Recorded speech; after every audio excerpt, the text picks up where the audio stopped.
ಎಲ್ಲರಿಗೂ ನಮಸ್ಕಾರ ಸ್ನೇಹಿತರೆ.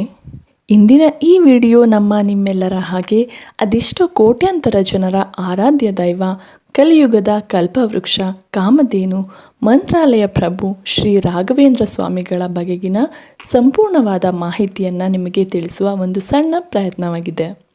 ಸ್ನೇಹಿತರೆ, ಕಷ್ಟ ಎಂದು ಬರುವ ಭಕ್ತರನ್ನು ತನ್ನ ನೆರಳಿನಂತೆ ಕಾಯುವ, ಅದೆಷ್ಟೇ ನೋವನ್ನು ದುಃಖವನ್ನು ಹೊಂದಿದ್ದರೂ ಕೂಡ ಒಮ್ಮೆ ಕೇವಲ ಹೆಸರೇಳಿದರೆ ಸಾಕು, ಕೋಟಿ ಕೋಟಿ ಭಕ್ತರ ಮನಸ್ಸಿನಲ್ಲಿ ಒಂದು ಅಜ್ಞಾತ ಶಾಂತಿ ನೆಲೆಸುತ್ತದೆ. ಕಷ್ಟ ಎಂದು ಬಂದವರ ಕೈ ಬಿಡದ ಕರುಣಾಮಯಿ ನಮ್ಮ ರಾಯರು. ರಾಯರನ್ನು ನಂಬಿ ಕೆಟ್ಟವರಿಲ್ಲ ಎಂಬ ಮಾತಿನಂತೆಯೇ ಆ ರಾಯರನ್ನು ನಂಬಿದ ಅದೆಷ್ಟೋ ಜನ ಭಕ್ತರು ಇಂದಿಗೂ ರಾಯರನ್ನು ನೋಡಲು ಮಂತ್ರಾಲಯದಲ್ಲಿ ಭಕ್ತರು ಸಾಗರೋಪಾದಿಯಲ್ಲಿ ಹರಿದು ಬರುತ್ತದೆ. ಇದಕ್ಕೆಲ್ಲ ಕಾರಣವಾದದ್ದು ಆ ಒಬ್ಬ ಸಾಮಾನ್ಯ ಬ್ರಾಹ್ಮಣ ಯುವಕ ಕಡುಬಡತನದ ಬೇಗೆಯಲ್ಲಿ ಬೆಂದು ತನ್ನ ಸಂಸಾರವನ್ನು ತ್ಯಜಿಸಿ ಜಗತ್ತಿಗೆ ಬೆಳಕಾದ ಆ ಒಂದು ಸಾಮಾನ್ಯ ಬಾಲಕನು ರಾಘವೇಂದ್ರ ತೀರ್ಥರಾಗಿ ಬದಲಾದ ಆ ರೋಮಾಂಚಕ ಕಥೆ ನಿಮಗೆ ಗೊತ್ತೇ. ಕಣ್ಣೀರು, ತ್ಯಾಗ, ಭಕ್ತಿ ಮತ್ತು ಪವಾಡಗಳ ಮಹಾಸಾಗರವೇ ರಾಯರ ಜೀವನ. ಬನ್ನಿ, ಇಂದಿನ ವಿಡಿಯೋದಲ್ಲಿ 400 ವರ್ಷಗಳ ಹಿಂದೆ ನಡೆದು ಹೋದ ಆ ದೈವಿಕ ಇತಿಹಾಸದ ಪುಟಗಳನ್ನು ತಿರುವಿ ಹಾಕೋಣ. ಅಂದು ಕ್ರಿಸ್ತಶಕ 1595ನೇ ಇಸವಿ ತಮಿಳುನಾಡಿನ ಭುವನಗಿರಿ ಎಂಬ ಚಿಕ್ಕ ಗ್ರಾಮದಲ್ಲಿ ಸಂಗೀತಗಾರರು ಮತ್ತು ವೇದ ಪಂಡಿತರ ವಂಶದಲ್ಲಿ ಇದ್ದ ತಿಮ್ಮಣ್ಣ ಭಟ್ಟ ಮತ್ತು ಗೋಪಿಕಾಂಬೆ ಎಂಬ ಇಬ್ಬರು ದೇವತಾ ಸಮಾನ ದಂಪತಿಗಳಿದ್ದರು. ಇವರಿಬ್ಬರಿಗೆ ತಿರುಪತಿ ತಿಮ್ಮಪ್ಪನ ವರಪ್ರಸಾದವಾಗಿ ಜನಿಸಿದ 3ನೇ ಮಗನೇ ವೆಂಕಟನಾಥರು. ಈ ವೆಂಕಟನಾಥರೇ ಮುಂದಿನ ನಮ್ಮ ಗುರು ರಾಘವೇಂದ್ರ ಸ್ವಾಮಿಗಳು. ವೆಂಕಟನಾಥರಿಗೆ ಬಾಲ್ಯದಿಂದಲೇ ಸರಸ್ವತಿ ಒಲಿದಿದ್ದಳು. ಇವರು ತಮ್ಮ ತಂದೆ ತಿಮ್ಮಣ್ಣ ಭಟ್ಟರಿಂದ ವೀಣೆಯನ್ನು ಕಲಿತರು. ವೆಂಕಟನಾಥರು ನೋಡುತ್ತಿದ್ದಂತೆಯೇ ಸಕಲ ಶಾಸ್ತ್ರಗಳನ್ನು ಕರಗತ ಮಾಡಿಕೊಂಡರು. ಆದರೆ ವೆಂಕಟನಾಥನಿಗೆ ಚಿಕ್ಕ ವಯಸ್ಸಿನಲ್ಲೇ ಅವರ ತಂದೆಯ ಅಕಾಲ ಮೃತ್ಯುವಾಗುತ್ತದೆ. ತಂದೆಯ ಅಗಲಿಕೆಯ ನಂತರ ವೆಂಕಟನಾಥರು ತನ್ನ ಅಣ್ಣನ ಆಶ್ರಯದಲ್ಲಿ ಬೆಳೆದರು. ವೆಂಕಟನಾಥರು ತಮ್ಮ ಅಸಾಧಾರಣ ಬುದ್ಧಿಮತ್ತೆಯಿಂದ ಗುರು ಸುಧೀಂದ್ರ ತೀರ್ಥರ ಗಮನವನ್ನು ಸೆಳೆದರು. ಹೀಗೆ ಯೌವನಾವಸ್ಥೆಗೆ ಬಂದಂತಹ ವೆಂಕಟನಾಥರು ಸರಸ್ವತಿ ಎಂಬುವರನ್ನು ವಿವಾಹವಾದರು. ಮದುವೆಯಾದ ನಂತರ ವೆಂಕಟನಾಥರ ವೈವಾಹಿಕ ಜೀವನ ಅಷ್ಟಾಗಿ ಚೆನ್ನಾಗಿರಲಿಲ್ಲ. ಮನೆಯಲ್ಲಿ ಅತ್ಯಂತ ಕಡುಬಡತನ. ಅವರ ಜೀವನದಲ್ಲಿ ಉಡಲು ಸರಿಯಾದ ಬಟ್ಟೆ ಇರಲಿಲ್ಲ, ತಿನ್ನಲು ಆಹಾರವಿರಲಿಲ್ಲ. ಇಂತಹ ಸ್ಥಿತಿಯಲ್ಲಿ ವೆಂಕಟನಾಥರು ಜೀವನವನ್ನು ನಡೆಸುತ್ತಿದ್ದರು. ವೆಂಕಟನಾಥರ ಮತ್ತು ಸರಸ್ವತಿಯವರ ಬಡತನ ಎಷ್ಟಿತ್ತೆಂದರೆ ಅವರ ಮನೆಯಲ್ಲಿ ಹಬ್ಬದ ದಿನಗಳಲ್ಲೂ ಮನೆಗೆ ಬಂದ ಅತಿಥಿಗಳಿಗೆ ಊಟ ಹಾಕಲು ಮನೆಯಲ್ಲಿ ಒಂದು ಹಿಡಿ ಅಕ್ಕಿಯೂ ಇರುತ್ತಿರಲಿಲ್ಲ. ಮತ್ತು ಇವರ ಪತ್ನಿಯು ಎಂತಹ ತ್ಯಾಗಮಯಿ ಎಂದರೆ ಒಮ್ಮೆ ಮನೆಗೆ ಬಂದಂತಹ ಅತಿಥಿಗಳಿಗೆ ಸತ್ಕರಿಸಲು ತನ್ನ ಮಾಂಗಲ್ಯವನ್ನು ಮಾರಿ ಅತಿಥಿಗಳಿಗೆ ಅನ್ನದಾನವನ್ನು ಮಾಡಿದ್ದರು. ಇವರ ಬಡತನದ ಬೇಗೆ ತಾಳಲಾರದೆ ವೆಂಕಟನಾಥರು ತಮಿಳುನಾಡಿನ ಕುಂಭಕೋಣಂಗೆ ಬಂದು ತನ್ನ ಗುರುಗಳಾದ ಸುಧೀಂದ್ರ ತೀರ್ಥರ ಆಶ್ರಯವನ್ನು ಪಡೆದರು. ವೆಂಕಟನಾಥರು ಹೀಗೆ ತಮ್ಮ ಗುರುಗಳೊಂದಿಗೆ ಆಶ್ರಮವನ್ನು ಪಡೆದಿರುವಾಗ ಅಲ್ಲಿ ಒಂದು ಆಶ್ಚರ್ಯ ಪವಾಡವೇ ನಡೆದು ಹೋಗುತ್ತದೆ.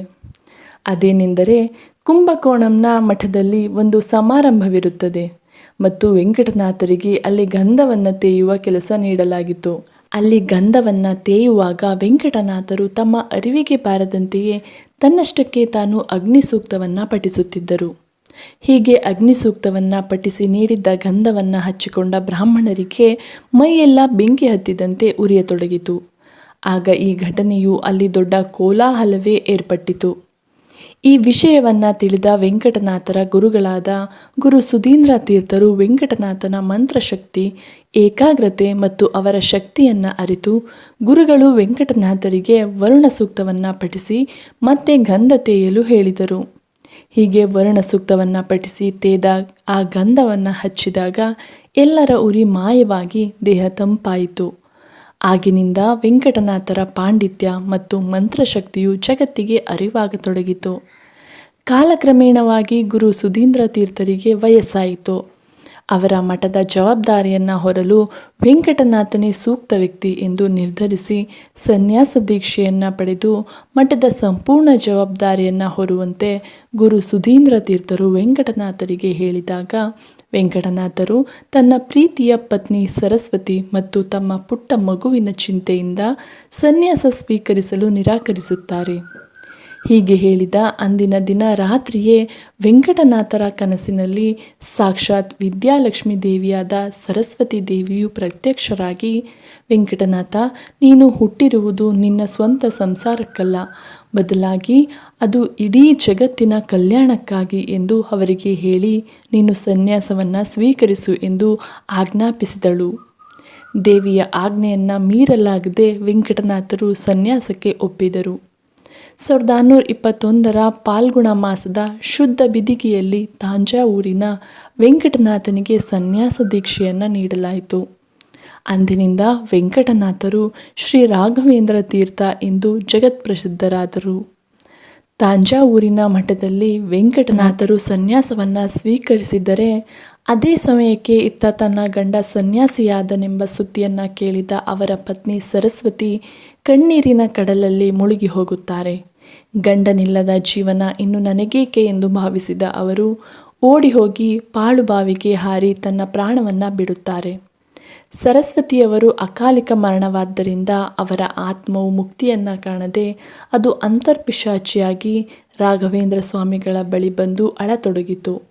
ತನ್ನ ಹೆಂಡತಿಯಾಗಿದ್ದ ಸರಸ್ವತಿಯವರಿಗೆ ಬಂದ ಈ ಗತಿಯನ್ನು ಕಂಡಂತಹ ರಾಯರು ತಮ್ಮ ಕಮಲಂಡದ ತೀರ್ಥವನ್ನು ಆಕೆಯ ಮೇಲೆ ಪ್ರೋಕ್ಷಿಸಿ ಆಕೆಯ ಆತ್ಮಕ್ಕೆ ಮೋಕ್ಷವನ್ನು ಕರುಣಿಸಿದರು.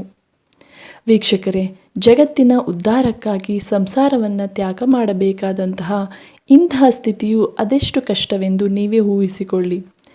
ಸನ್ಯಾಸತ್ವವನ್ನು ಪಡೆದ ನಂತರ ಶ್ರೀ ರಾಘವೇಂದ್ರ ಸ್ವಾಮಿಗಳು ಕೇವಲ ಒಂದು ಮಠದ ಪೀಠಾಧಿಪತಿಯಾಗಿ ಮಾತ್ರ ಉಳಿಯಲಿಲ್ಲ, ಬದಲಾಗಿ ಅವರು ನೊಂದವರ ಪಾಲಿನ ಸಂಜೀವಿನಿಯಾದರು.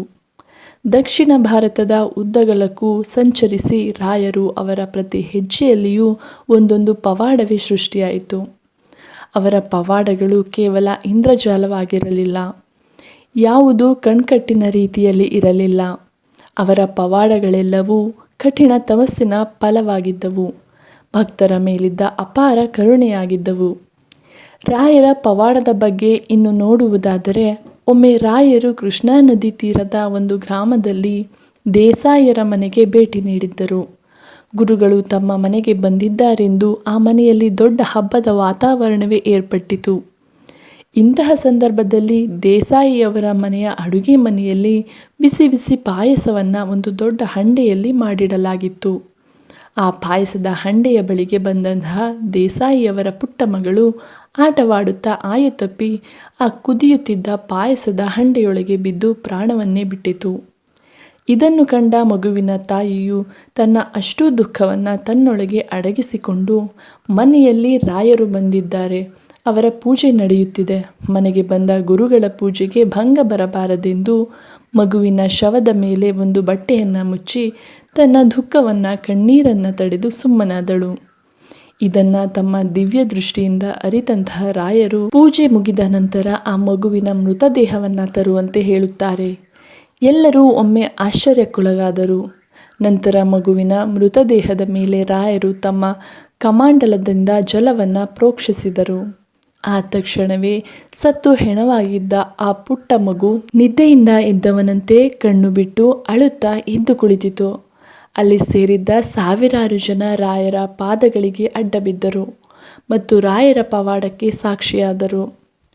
ರಾಯರ ಕೀರ್ತಿಯು ಕೇವಲ ಹಿಂದೂಗಳಿಗೆ ಮಾತ್ರ ಸೀಮಿತವಾಗಿರಲಿಲ್ಲ. ಅವರ ಮಹಿಮೆ ಅದವಾನಿಯ ನವಾಬ ಸಿದ್ದಿ ಮಸೂದ್ ಖಾನ್ ಕಿವಿಗೆ ಬಿತ್ತು. ನವಾಬನು ರಾಯರಿಗೆ ಅವರೇನು ಅಂತ ಮಹಾನ್ ಸನ್ಯಾಸಿಯೇ ಎಂದು ರಾಯರನ್ನು ಪರೀಕ್ಷಿಸಲು ನವಾಬ ನಿರ್ಧರಿಸಿದನು. ಅದಾಮನಿಗೆ ರಾಯರನ್ನು ನವಾಬನು ಕರೆಸಿದ. ಒಮ್ಮೆ ರಾಯರು ಅದವಾನಿಗೆ ಬಂದಾಗ ನವಾಬನು ಒಂದು ಬೆಳ್ಳಿಯ ತಟ್ಟೆಯಲ್ಲಿ ಮಾಂಸವನ್ನು ಇಟ್ಟು ಅದರ ಮೇಲೆ ರೇಷ್ಮೆ ಬಟ್ಟೆಯನ್ನು ಮುಚ್ಚಿ ಮಾಂಸವೆಂದು ಯಾರಿಗೂ ತಿಳಿಯದಂತೆ ಅದನ್ನು ರಾಯರಿಗೆ ಕಾಣಿಕೆಯಾಗಿ ಕೊಡುತ್ತಾನೆ. ಇದು ಸನ್ಯಾಸಿಗಳಿಗೆ ಮಾಡುವ ಘೋರ ಅಪಮಾನವಾದರೂ ರಾಯರು ಇದರ ಬಗ್ಗೆ ಸ್ವಲ್ಪವೂ ವಿಚಲಿತರಾಗಲಿಲ್ಲ. ತಮ್ಮ ದಿವ್ಯ ದೃಷ್ಟಿಯಿಂದ ಎಲ್ಲವನ್ನು ಅರಿತ ರಾಯರು ಮುಗುಳ್ನಕ್ಕರು. ತಮ್ಮ ಕಮಂಡಲದ ಜಲವನ್ನು ಆ ಬಟ್ಟೆಯ ಮೇಲೆ ಪ್ರೋಕ್ಷಿಸಿದರು. ಆಗ ತಟ್ಟೆಯ ಮೇಲಿದ್ದ ಬಟ್ಟೆಯನ್ನು ತೆಗೆದು ನೋಡಿದಾಗ ನವಾಬನು ಅವನ ಕಣ್ಣುಗಳನ್ನೇ ಅವನಿಗೆ ನಂಬಲಾಗಲಿಲ್ಲ. ಏಕೆಂದರೆ ತಟ್ಟೆಯಲ್ಲಿದ್ದ ಮಾಂಸವೆಲ್ಲವೂ ಪರಿಮಳ ಬೀರುವ ತಾಜಾ ಹೂವು ಮತ್ತು ಹಣ್ಣುಗಳಾಗಿ ಬದಲಾಗಿತ್ತು. ತನ್ನ ತಪ್ಪಿನ ಅರಿವಾದ ನವಾಬ ಕಣ್ಣೀರು ಹಾಕುತ್ತಾ ರಾಯರ ಪಾದಗಳಿಗೆ ಬಿದ್ದು ಕ್ಷಮೆಯಾಚಿಸಿದ. ರಾಯರ ಪವಾಡ ಕಂಡು ಬೆರಗಾದ. ನವಾಬನು ಅತ್ಯಂತ ಭಕ್ತಿಯಿಂದ ರಾಯರ ಬಳಿಗೆ ಬಂದು, ಸ್ವಾಮಿ, ತಮಗೆ ಏನು ಬೇಕು ಅದನ್ನು ಕೇಳಿ ಸ್ವಾಮಿ. ನಿಮಗೆ ಯಾವ ಊರು ಬೇಕೋ ಕೇಳಿ, ಅದನ್ನು ನಿಮಗೆ ಜಾಗೀರಾಗಿ ಬರೆದು ಕೊಡುತ್ತೇನೆ ಎಂದನು. ಆಗ ರಾಯರು ನವಾಬನಲ್ಲಿ ಕೇಳಿದ್ದು ತುಂಗಭದ್ರಾ ನದಿ ತೀರದ ಕಲ್ಲಿನಿಂದ ಕೂಡಿದ ಬಂಜರು ಭೂಮಿಯಾದ ಮಂಚಾಲೆ ಗ್ರಾಮವನ್ನು. ಅದೇ ಗ್ರಾಮ ಇಂದಿನ ಮಂತ್ರಾಲಯವಾಗಿದೆ. ಇದನ್ನು ಕೇಳಿದ ನವಾಬನು ಆಶ್ಚರ್ಯದಿಂದ, ಸ್ವಾಮಿ, ನನ್ನ ಆಸ್ಥಾನದಲ್ಲಿ ಫಲವತ್ತಾದ ಅಷ್ಟೊಂದು ಸುಂದರ ನಗರಗಳಿರುವಾಗ ಈ ಬಂಜರು ಭೂಮಿ ಏಕೆ ಎಂದು ರಾಯರಲ್ಲಿ ಕೇಳುತ್ತಾನೆ. ಅದರ ಹಿಂದೆ ಒಂದು ದೊಡ್ಡ ರಹಸ್ಯವೇ ಅಡಗಿದೆ. ಇದು ರಾಯರ ಪೂರ್ವಜನ್ಮದ ಕಥೆಗೆ ಸಂಬಂಧಿಸಿದೆ. ಬಹಳ ಹಿಂದೆ ರಾಯರು ತಮ್ಮ ಹಿಂದಿನ ಜನ್ಮದಲ್ಲಿ ಭಕ್ತ ಪ್ರಹ್ಲಾದರಾಗಿರುತ್ತಾರೆ. ಆಗ ಅವರು ಅದೇ ಮಂಚಾಲ ಮಣ್ಣಿನಲ್ಲಿ ಬೃಹತ್ ಯಜ್ಞವನ್ನು ಮಾಡಿರುತ್ತಾರೆ. ಆದ್ದರಿಂದ ಆ ಮಣ್ಣು ಅತ್ಯಂತ ಪವಿತ್ರವಾಗಿತ್ತು. ಅಲ್ಲದೆ ಆ ಊರಿನ ಗ್ರಾಮ ದೇವತೆ ಮಂಚಾಲಮ್ಮನ ಬಳಿ ರಾಯರು ಅನುಮತಿ ಕೇಳಿದರು. ತಾಯಿ, ನಾನು ಇಲ್ಲಿ ನೆಲೆಸಬಹುದೇ ಎಂದು.